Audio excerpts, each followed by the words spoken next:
Bismillahirrahmanirrahim. Assalamu alaikum students.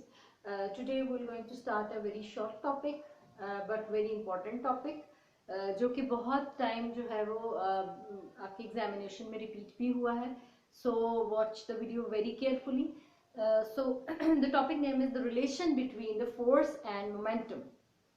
First of all, you have to give the statement. What is basically the relation between force and momentum? तो relation ये कहता है कि जब भी force according to Newton second law कि जब भी फोर्स अप्लाई होती है तो it produce acceleration in the body, ठीक है, and it is that force is also equal to rate of change of momentum.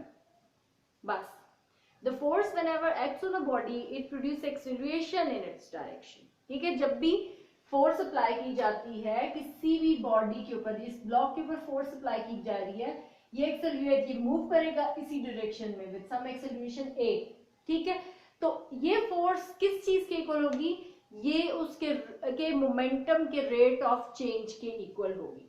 Now move towards, इस explanation को मैंने बता दिया. अब इस एक्सप्लेनेशन को मुझे एक्सप्लेन भी करना है, मैथमेटिकली डिराइव भी करना है. ठीक है, सो before moving towards the derivation we should get the best understanding of the explanation of the topic कि हो क्या रहा है.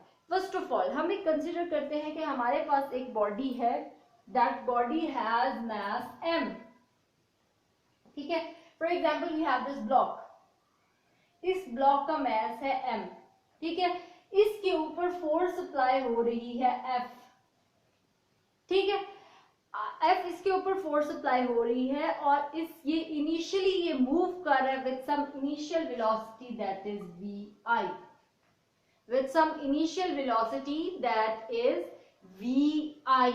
और दिस वेलोसिटी vi ये आपने पढ़ी हुई है सेकेंड चैप्टर में कि vi क्या था? Initial velocity. ठीक है, आफ्टर द टाइम t गुजरा तो इसकी वेलोसिटी चेंज हो जाती है और कुछ टाइम के बाद vf के साथ ये मूव करना शुरू. फॉर एग्जाम्पल अगर आपकी कार है वो इनिशियली हल्की स्पीड पे मूव कर रही है, कुछ टाइम गुजरता है जब आप हाईवे पे मूव करते हो तो फिर आपकी कार जो है वो तेजी से मूव करना शुरू कर देती है. फॉर एग्जाम्पल 40 उसकी स्पीड है इनिशियली, तो जब हाईवे पे जाती है तो 100 हो जाती है, तो 40 शुड बी इनिशियल वेलोसिटी और जो हाईवे पे गई तो vf should be the final velocity. और टाइम कितना लगा दोनों के दरमियान? That is t.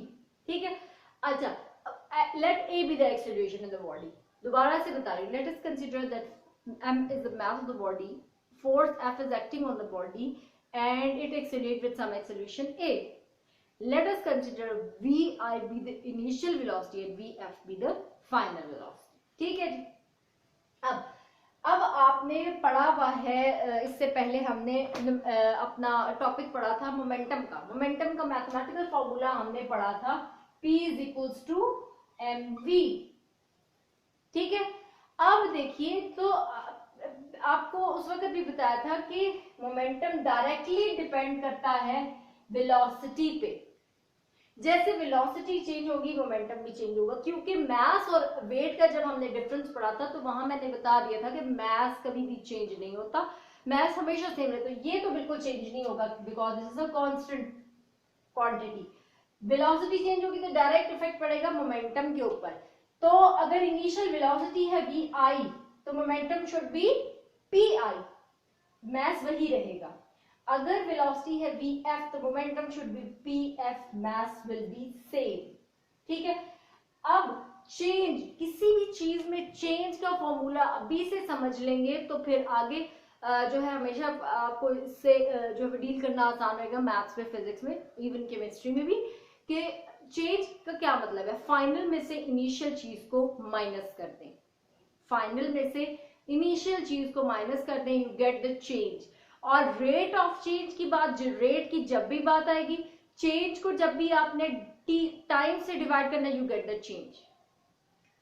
अगर आती है rate of change of something तो आपने पहले चेंज फाइंड आउट करना है. चेंज कैसे फाइंड आउट करेंगे? फाइनल में से इनिशियल की वैल्यू को सब्ट्रैक्ट कर देंगे, माइनस कर देंगे.